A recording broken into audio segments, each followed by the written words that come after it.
And we are back. Jesse and the Hogg Brothers with me. I'm Dave Crespo. This is WEMF Radio. And it's a big band. Jesse, of course, right there. Yeah. That's a beautiful mustache. Thank you. I'm sure your merch section has a mustache ride for sale when you guys play shows. Yeah.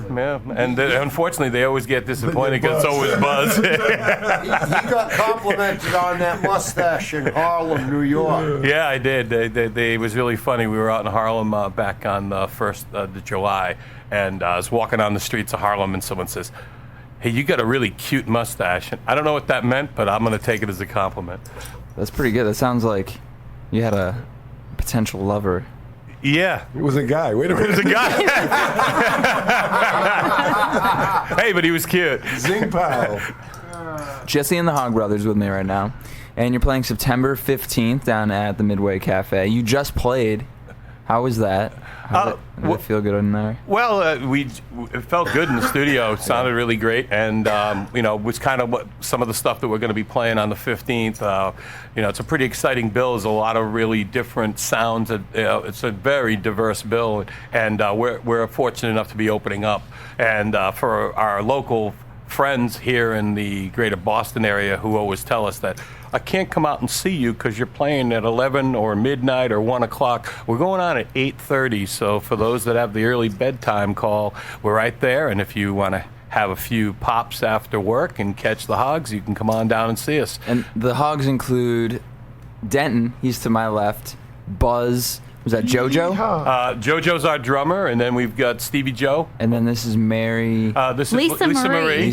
Lisa Marie. And then we got Kitty Hogg over General there. Lee. And the General as well. Lady. And that famous country star. Almost. Now their last name, every one of them, their last name's Hogg, and my name's Jesse Braintree. And so you're probably wondering what the relationship is. Yeah, of course. Everyone always does, and I just want to let you know it's the absolute truth. My mother was a Hogg.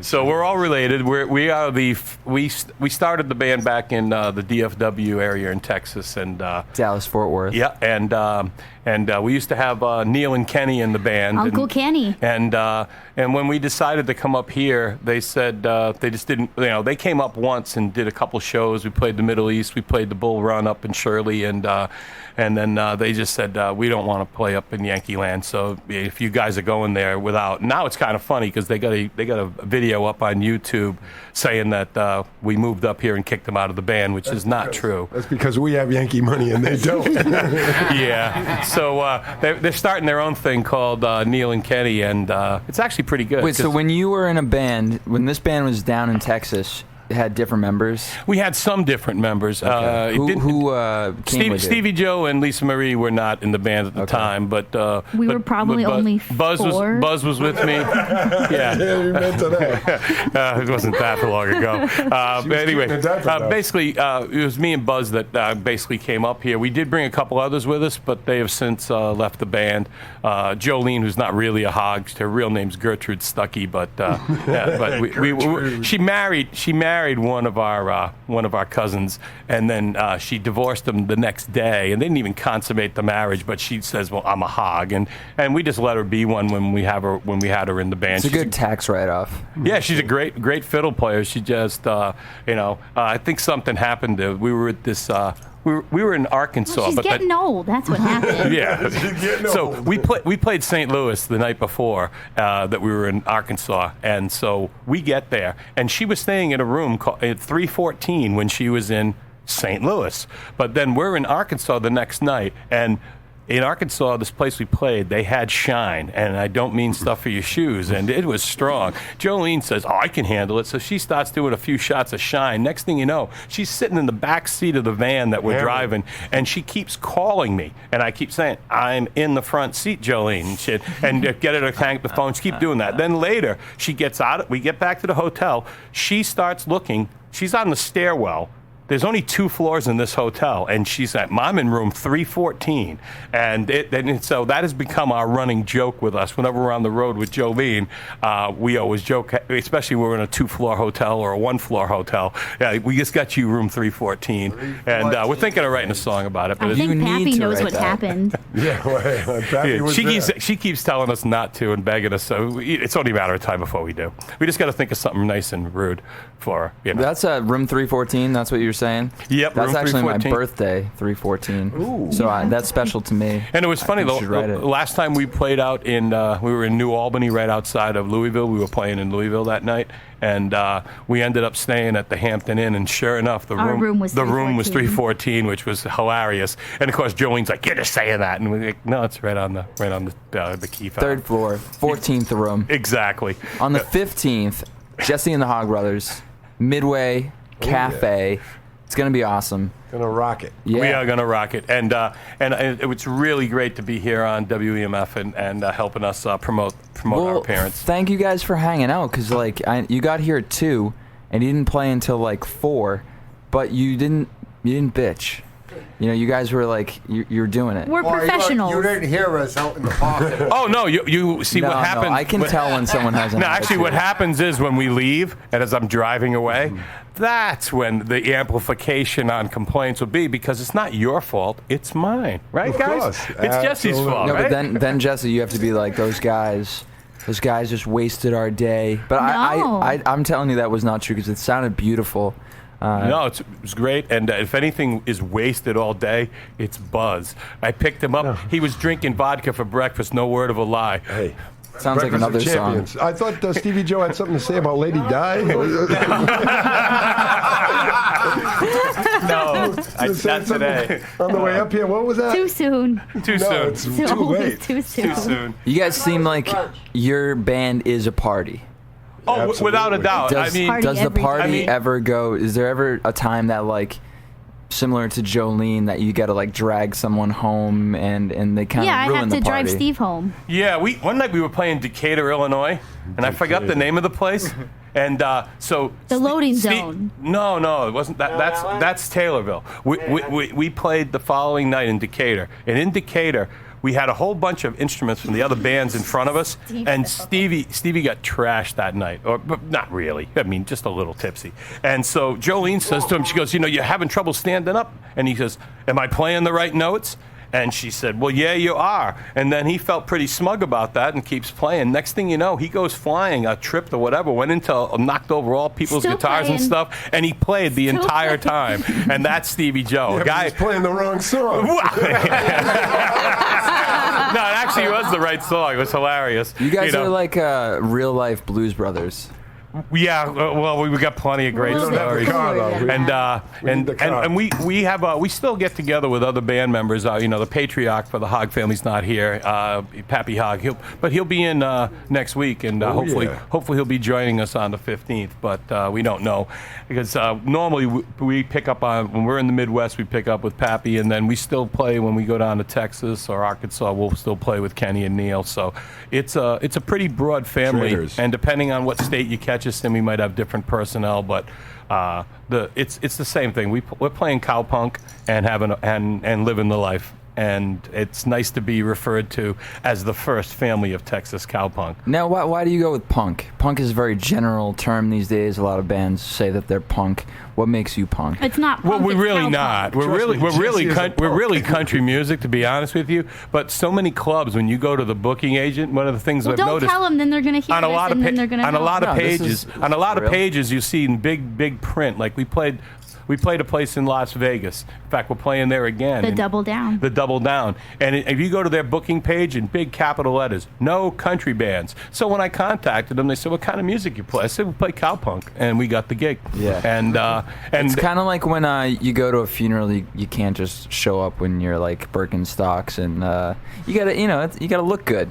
Because, well, the stereotype of country music, and again, I'm not trying to trash it. All I'm saying is but don't order the people bacon think they're going to martini. hear. They think they're going to hear, pop country, and so if you're someone who doesn't like pop country, and I'm one of those people, but if so, that's the expectation. So when you say you're playing country music, they start thinking It's sad that that's what that genre has come to. yeah, and that I mean, it- it makes a lot of money, But the thing is, what we do is we play stuff kind of like, when me and Buzz and Denton were coming up, we'd sit around and watch Hee Haw, and Pappy would teach us how to play the songs we watched. It was just absolutely great as kids, and Pappy taught us all how to play with ourselves. yeah, he did.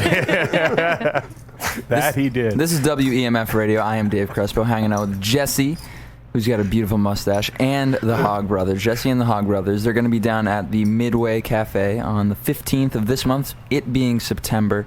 It's going to be a fun show. I guarantee if you come out, you're going to see something brand new and special that we've never done at the Midway before. And we're doing it special for this show. Might be a full moon. And it is going to be a full moon Is because it's the Halloween spirit coming right around the corner. So I think yeah. it's full moon on the 15th. So It's we're ready not. for it. I was just saying. Oh, I thought it's a full moon whenever you come We'll out. be Yeah. we'll be in Harlem. It's a full moon when I get out We'll be in there. Harlem And by the for way, you have a Halloween beautiful- season. Oh yeah, we're going to. Oh, thanks. And we're back in Harlem for Halloween. That's right. And so it was so funny because the first time we played there, a lot of our friends in the city were still living in the 80s and saying, well, maybe when you play someplace else in the city. And Harlem is so cool. It is so alive. We had such great food. We went over to Sylvia's, the so-called epitome of soul food. It was good. And it was good. But the thing is, that's a tourist trap. There was this other place across the street, and I forgot the name of it. We ate like kings, and it was dirt cheap, and the meat was just falling off the bone, the ribs, everything. It was the oxtail. Oh, it's oh man, that's living. It's almost as good as Risky's up in Fort Worth, where Buzz had the best meal of his life. What'd you have there, Buzz? Chicken fried steak. And what that's else it. you have? I even like the green beans. They gave me green beans, and there was bacon and all kinds of things in there. I was like, holy mackerel. Because normally he don't eat anything to do with vegetables. And then you That's had true. those, and then as a joke, you said That's what? Right. How about some chicken fried pickles? Exactly. He said, let's get them. That sounds really Well, silly. I still Jesse- don't get chicken fried. I don't understand no, how this It's works. chicken fried. Well, see, What does that if mean? you up here, like if you're going to Cracker restaurants Barrel. here, Cracker Barrel, they call it country fried, but chicken fried is the correct term. Just like I always ask. I do my Southerner quiz when I go out, especially when I'm in those border states, and also I ask when I'm up here every night. I usually ask, what goes on top of chicken fried steak? And Cream gravy. And again, most people will say, they'll say country gravy or gravy, but it's cream gravy, and that's what it's called. But when we started playing our song, because we have a song called Cream Gravy, chunky white and stuff. the first time we played it up here, a woman came up and slapped me across the face and says, that is the most disgusting song I've heard. I says, have you ever had chicken fried steak? And she said, no. I says, well, there's stuff that goes on top that's called cream gravy. I don't know what you're thinking about, but it sounds like you have a filthy mind there, young lady. Next thing I know, we're out loading the van, and there was this woman that Buzz started flirting with by accident. Because someone told Buzz that she made six figures, and what he meant to say that she makes stick figures. All right, so he's all excited. He's going, man, I can live off this. And So a popsicle stick collection. I said, I'm out of here. exactly, I'm going. and then, but she was already hooked, and she was a pretty strong woman. I think she probably could beat you up there, Buzz. In fact, so she's looking for him. Buzz goes out the back door of the club and hops in my car. So she goes through the van. Pappy's packing stuff up. She starts throwing amps around everything. She goes, where is he? Where is he? And of course, Buzz was not found. He was hiding in the back seat of my vehicle, ducked down. And I don't blame him, because I would have done the same thing. I was looking for my cigarettes, I swear. So, and we do this song called I Want to Be Your House Husband, yeah. and she, quite frankly, was willing to do the work. Well, she signed the paperwork. I love this. Do you guys do this this rhetoric, this shtick on stage, or Well, do it's you not a s- shtick. It's just how things that's how we go. it's how we do it. I mean, this is But this that is the story family. about six sticks, like that's No, that's No, a that's bit. a real thing. That really happened. We were playing this place called Swampy's, okay? And we had played there. We were like the house band, so we were playing there every week.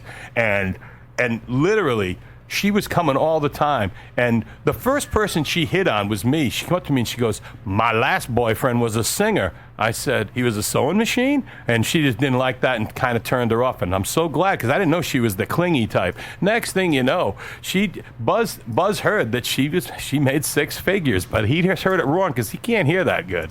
And I believe That's why I'm a musician. you know, but we just been doing this all over the country. You just never know, and we are all really looking forward to playing again at the Midway, and with a bill as exciting as I've seen. You know, we've got, you know, a lot of times we've ended up playing with bands that, no offense, I mean, they're good bands, but they're all kind of the same genre, so we kind of not really. See, I get a lot of bullshit for putting on shows with bands that don't sound anything alike. And I personally I like to do that. That's my thing. You know, I don't like to put metal with acoustic bands or like that. That's kind of ridiculous. Although we've done that. Yeah, I mean, everyone's have. done that. WMFO, we played with that. We played with WMFO, and they come out on stage. They play like a punk metal, and they have a lead singer who's a good friend of ours now. His stage name is Captain Perverto, and when he goes out on stage, the show starts with usually a staple gun to the head or a hammer to the head. Next thing you know, he's bleeding all over the place. I mean, I feel like you guys are a band that can play with anybody. We do. We can. I mean, we'll play with a pop band. In fact, when we played in Harlem, we had Played with Electro. Vice. we really don't care. I mean, there's 2 kinds of music, and I like the fact that you do mix bills, because there's kind of music you like and the kind you don't. And if the next band is the same exact thing that we're doing, and the next band is the same exact thing that we're doing, you can get bored. Nobody and then I does guess what you we want to do. be the first one out. My thing is I like people who create authentic music. And a lot of times it's hard to find 4 bands that create authentic music but at the same time play the same genre. And so bills come out like this, you know. It's this bill on the 15th, you have Jesse and the Hogg Brothers starting it off, and then Soul Packs, which has got like kind of like a John Mayer kind of like funk groove to it, and then Bruvs, which is a duo that has kind of more of like I guess like a Kings of Leon punk thing. Yeah. And then That's a good way to describe it. Parasoma is very ethereal, kind of Radiohead-esque. Now these are all bands that like anyone that listens to music these days would put on. If it was on the radio, they'd keep it on. So why not go to the show? There you go. Exactly, and you know, it's like, if you really are worried about the cost of hanging out at a nightclub because you're afraid that, you know, you can't afford a few beers, you know, the Midway is it's cheap drinking. I believe they have PBRs. $2.50. And as long as there's PBRs and you got $2.50, you can drink one. And $2.50. And if you really don't have $2.50, then you can ask Buzz. Just come up to one of us. We'll gladly buy you one. We're going to the except car and me. get some shine. And Buzz will bring his own shine, That's as right. he always does. Jesse and the Hogg Brothers, this has been fun. It's been great. Thank Thank you so you. much. Where do people find you on the internet? We have our own website, Jesse and the Hogg Brothers, but we're also on Amazon, iTunes, Rhapsody. I mean, you name it. We're on Reverb SoundCloud, Reverb Nation. Nation. We're on Radio Airplay or Django, whatever they're calling it now. So, I mean, if you just type in Jesse and the Hogg Brothers, and remember, it's a man's name, like Jesse James, so it's Jesse. I can't tell you how many times 2 G's in we pull Hogg. up to a club and it says now appearing Jesse. I don't get mad, but the bottom line is, you know, we usually send a press kit and everything else, and I just can't believe that it always turns into that, but it does. And just like Hogg, it's H-O-G-G, and it's always spelled H-O-G. So it's all cool. We love you. Jesse and the Hoggs. We're going to get into some Bruvs right now because you're playing with Bruvs on the 15th. Here is Humanation, WEMF. This has been so much fun. Holla. Christmas is coming.